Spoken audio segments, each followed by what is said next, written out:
बांग्लादेश के मेमन सिंह में हिंदू दीपू दास की मॉब लिंचिंग के खिलाफ जो गुस्सा है वो आपको दिखा देते हैं। भारत से बांग्लादेश तक हिंदू सड़कों पर उतर आए हैं। सब यही सवाल कर रहे हैं कि बांग्लादेश में हिंदू कब तक नफरत का शिकार होंगे। कल बांग्लादेश के मेमन सिंह में दीपू दास के रिश्तेदारों और हिंदुओं के इंसाफ के लिए सड़क पर प्रदर्शन किया गया।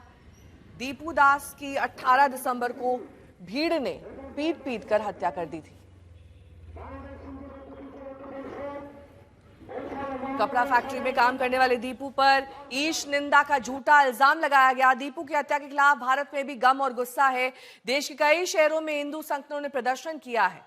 6 तस्वीरें आपके सामने। अंबाला, शाहजहांपुर, लखीसराय, बिहार, फर्रुखाबाद, अहमदाबाद, कोलकाता यानी कि बांग्लादेश में जो आक्रोश है उसकी आग भारत के भी अन्य शहरों में दिखाई दे रही है। आक्रोश की आग, गम और गुस्सा। बांग्लादेश में 18 दिसंबर को जिस तरह हिंदू युवक दीपू चंद्र दास की लिंचिंग की गई, उससे उबल रहा है हिंदुस्तान। ये तस्वीर कोलकाता की है और Bangladesh deputy high commissioner office के पास बीजेपी नेता शुभेंदु अधिकारी की अगुवाई में हिंदू संगठनों ने प्रदर्शन किया।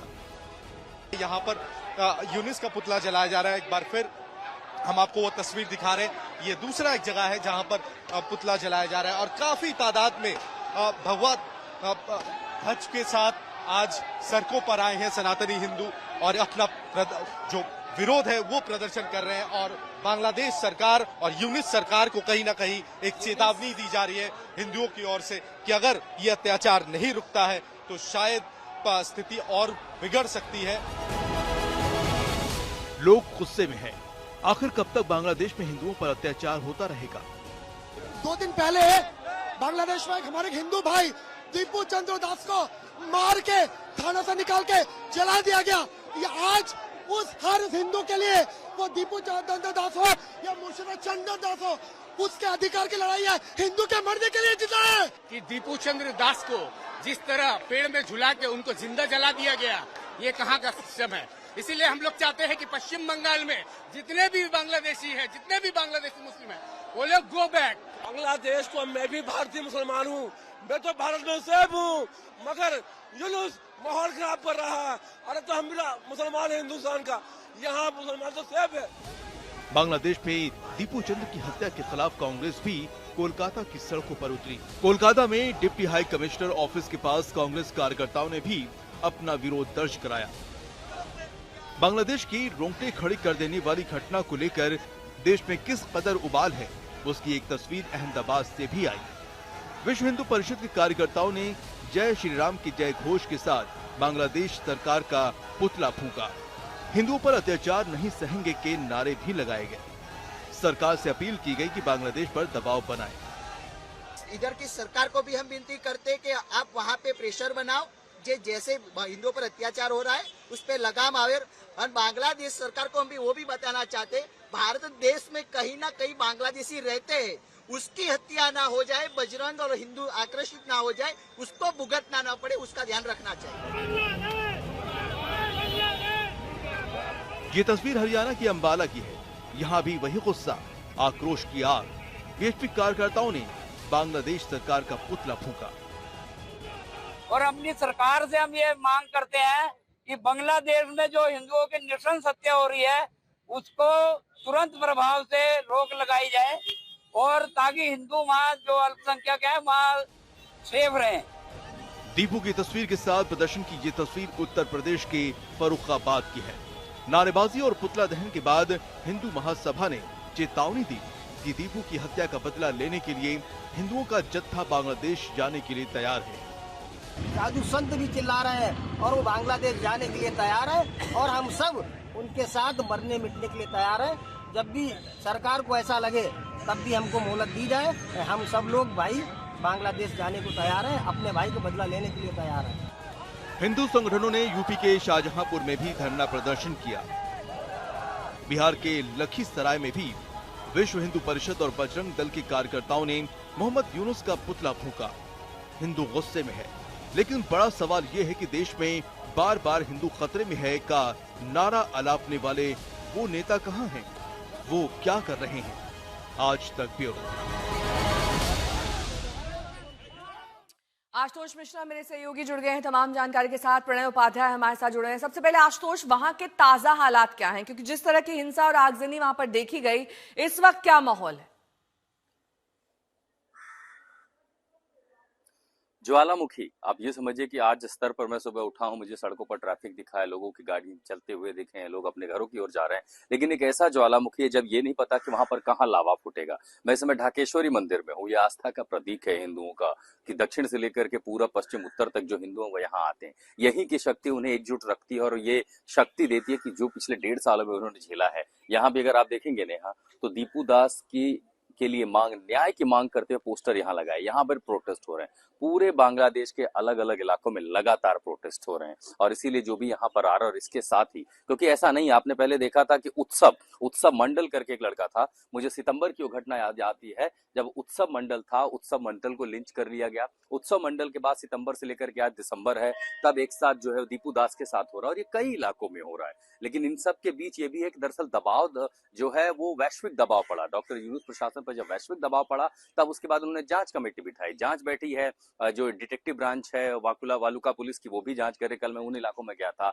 लेकिन ऐसी दरअसल कोशिश ये भी की जा रही है कि अंतरराष्ट्रीय मीडिया उनके परिवार तक ना पहुंचने पाए। मैंने पूरी कोशिश की कि मैं उनके गांव वालुका होकर के आ गया, जहां पर वो लिंचिंग हुई, जहां जलाया गया, उन तमाम जगहों पर है, लेकिन कुछ भी कोशिश करके उस गांव तक पहुंचना बहुत मुश्किल था। तो अब ये भी कोशिश हो जाए कि किसी तरह इस पर पानी डाला जाए। अब पूरी सरकार व्यस्तता दिखा रही है कि जो है तारिक आ रहे हैं, तो तारिक के लिए तारिक रहमान के लिए तैयारियों में सारी व्यवस्था लगा दी गई है। तो पूरी कोशिश ये हो जा रही है कि इस पूरे मसले को हटा करके ध्यान राजनीतिक घटनाओं पर चला जाए। लेकिन हिंसा का आलम ऐसा है, विरोध प्रदर्शन का आलम ऐसा है कि जगह जगह फैक्शन लड़ रहे हैं। छात्र जो युवा है वो खड़े हो रहे हैं कि कट्टरपंथी मॉब वायलेंस को रोकना जरूरी है, वरना ये वो बांग्लादेश नहीं है जिसकी उम्मीद हमने जुलाई अपराइजिंग में देखी थी। तो इन सब के बीच में अगर कहूं कि एक शब्द समझ में आता, वो है ये कि बांग्लादेश इस समय एक वॉल्केनो पे बैठा है। कब कहां क्या होगा ये कोई नहीं जानता। ठीक है, प्रणय भी हमारे साथ जुड़े हैं। प्रणय, जो वीजा सेवा सस्पेंड कर दी गई है, ये कूटनीतिक मोर्चे पर एक कदम है, और आगे इस तरह के और कैसे कदम उठाए जा सकते हैं दबाव बनाने के लिए? देखिए, वीजा सेवा जो सस्पेंड की गई है नेहा, अगर आप देखें, बांग्लादेश सरकार ये बताने की कोशिश कर रही है कि जिस तरीके से प्रतिक्रिया बांग्लादेश के अंदर हुई है, उसी तरीके की प्रतिक्रिया भारत में हो रही है। यानी एक समानता, एक पैरेलल ड्रॉ करने की कोशिश की जा रही है, लेकिन इसमें कोई पैरेलल है नहीं। अगर आप देखें, भारत का जो भी प्रदर्शन था, भारत में जिस तरीके से प्रदर्शन हुए हैं, या चाहे बांग्लादेश उच्चायोग के बाहर प्रदर्शन हुआ हो, वो किसी तरीके से हिंसात्मक नहीं था। लेकिन जिस तरीके से लगातार, अगर आप देखें, जुलाई अगस्त 2024 से लेकर अभी तक भारतीय उच्चायोग को ढाका में या असिस्टेंट हाई कमीशन भारत के चिटगांव, खुलना या अन्य इलाकों के अंदर उन्हें टारगेट करते हुए कैंपेन चलाया जा रहा है, प्रदर्शन हो रहे हैं, उसमें किसी तरीके की कोई समानता नहीं है। लेकिन अब एक पैरेलल ड्रॉ करना है, इसलिए कोशिश हो रही है। लेकिन जहां तक दबाव का सवाल है, भारत सरकार की तरफ से दबाव लगातार है, और ये मामला केवल दीपू चंद्र दास उत्सव मंडल का ही नहीं है। फहरिस्त बहुत लंबी है, और अनफॉर्चुनेटली अगर आप देखें तो 1971 के बाद से भी हिंदुओं के खिलाफ जो वहां पर एट्रॉसिटी की घटनाएं हैं, उनके खिलाफ हिंसा की घटनाएं हैं, वो लगातार चलती रही हैं। सरकार चाहे खालिदा जिया की रही हो, या शेख हसीना की रही हो, या मोहम्मद यूनुस की रही हो, इन तमाम सरकारों के बीच में ये एक बड़ा मुद्दा रहा है। हाल ही में भारत सरकार की तरफ से जब दबाव बनाया गया था, तो बांग्लादेश सरकार ने जब जांच की तो पाया गया कि 1215 घटनाएं हुई हैं केवल जुलाई अगस्त 2024 से लेकर जनवरी 2025 तक, और अब ये आंकड़ा बढ़ते बढ़ते करीब 2500 से ज्यादा का हो चुका है। इसमें दबाव बनाने के बाद कुछ गिरफ्तारियां जरूर हुई हैं, लेकिन क्या कोई ऐसी कार्रवाई की गई है जो कि कानूनी तौर पर डिटरेंट कहा जा सके, जिससे अगली बार ऐसी हिंसा न हो? क्योंकि नवरात्रि के पंडाल के ऊपर भी हमले होते हैं, हिंदुओं पर इस तरीके के ईश निंदा के आरोपों के साथ हमले होते हैं, और एक छोटी सी बात नेहा, कि इन हमलों के पीछे कहीं न कहीं वो राजनीति है, वो चीजें होती है जिसके अंदर कहा जाता है कि हिंदू या तो परिवार देकर जाएगा या जमीन देकर जाएगा, जमीन खाली करेगा या घर छोड़कर जाएगा तो हमें कुछ न कुछ देके जाएगा। ये एक कड़वी हकीकत है जो बांग्लादेश में मैंने खुद भी जमीन पे महसूस की है, और मुझे लगता है कि आशुतोष वहां है तो वो भी इसे देख पा रहे होंगे। आखिर ये वजह यही है। बांग्लादेश के मेमनसिंह में 18 दिसंबर को जिस तरह की दरिंदगी दीपू दास के साथ की गई, वो बेहद खौफनाक है। कल इसकी बेहद विचलित करने वाली तस्वीरें भी सामने आई हैं। तारीख है 18 दिसंबर और समय है रात के 8:38। यही वो वक्त था जब वहशी भीड़ मेमनसिंह के इस फैक्ट्री से दीपू चंद्र दास को घसीटकर बाहर खींचती है। घटना के 4 दिनों के बाद इसका सीसीटीवी फुटेज सामने आया है, जिसमें ये दिल दहला देने वाली तस्वीरें हैं। पहले दीपू चंद्र के बारे में झूठी अफवाह फैलाई गई कि उसने ईश निंदा की। जब हजारों की भीड़ पहुंची तो उसकी फैक्ट्री वालों ने गेट खोल दिया। देख सकते हैं कि भीड़ ने दीपू चंद्र को बाहर घसीटा और यहीं से उसके साथ मारपीट शुरू हो गई। इसके बाद इस भीड़ ने दीपू चंद्र का जुलूस निकाला, उसे मारा पीटा और मार डाला, फिर कपड़े उतारे और उसके शव को पेड़ से टांगा और फिर मारा और फिर पेड़ पर ही उसके शव को आग लगा दी और पुलिस सिर्फ तमाशा देखती रही। ये सब सिर्फ इसलिए हुआ क्योंकि दीपू चंद्र पर ईश निंदा का झूठा आरोप लगाया गया। अब बांग्लादेश की पुलिस को इस बात के सबूत नहीं मिल रहे हैं कि दीपू चंद्र ने क्या कहा था। फैक्ट्री से कोई भी ये बताने को तैयार नहीं है कि दीपू चंद्र ने किससे और क्या कहा। सिर्फ दीपू चंद्र पर यह झूठा आरोप लगाया कि उसने पैगंबर मोहम्मद के खिलाफ कुछ कहा। बांग्लादेश की पुलिस जांच कर रही है तो उसे इस बात का कोई सबूत या गवाह नहीं मिल रहा। आज तक संवाददाता आशुतोष मिश्रा उस इलाके में पहुंचे, उस फैक्ट्री और उस सड़क पर भी पहुंचे जहां 5 दिन पहले दीपू चंद्र को बेरहमी से मारा गया। आज भी इन सड़कों पर दीपू चंद्र की हत्या के बाद सन्नाटा है। लोग कुछ भी बात करने को तैयार नहीं है। दीपू दास मेमन सिंह में जिस इलाके में रहता था, अपने घर से बेहद नजदीक थी उसकी कंपनी जहां पर वो था। जब उसे भीड़ पहुंची और ये आरोप लगाया कि उसने कुछ ब्लास्फेमी जो है ईश निंदा कुछ ऐसा बयान दिया है।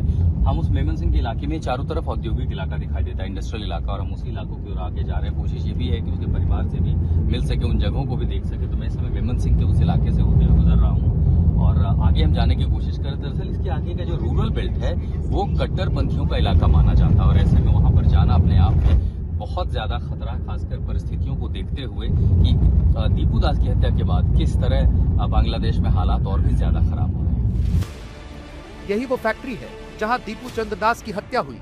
इसी फैक्ट्री पायनियर निटवेयर से घसीटकर उसे बाहर निकाला गया और फिर भीड़ ने उसे बेरहमी से मारा।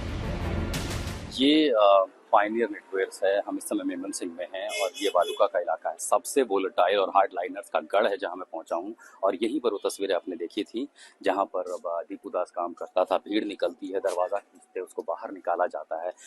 एक अफवाह उड़ाई गई कि दीपू दास ने कुछ ब्लास्फेमी एक्ट कुछ बोला है बयान। हालांकि बालूका पुलिस जो जांच कर रही है वो भी ये कह रही है कि उन्हें ऐसे कोई सबूत नहीं मिले इस बात को कॉर्पोरेट करने के लिए कि दीपू दास ने इस तरह का कोई बयान दिया था। और उसके बाद भी अब तक जो लोग थे वो उसे घसीट लाते हैं, मारा पीटा जाता है और उसे बाद में जला दिया जाता है। 10 लोगों की गिरफ्तारी हुई है और हम उस जगह पर हैं जहां ये घटना हुई थी, जहां से दीपू दास की लिंचिंग हुई थी। वो यहाँ पर काम करता था। फैक्ट्री से निकालने के बाद भीड़ ने दीपू के शव को पेड़ से लटकाया था और फिर उसमें आग लगा दी। आशुतोष मिश्रा, ढाका, आज तक।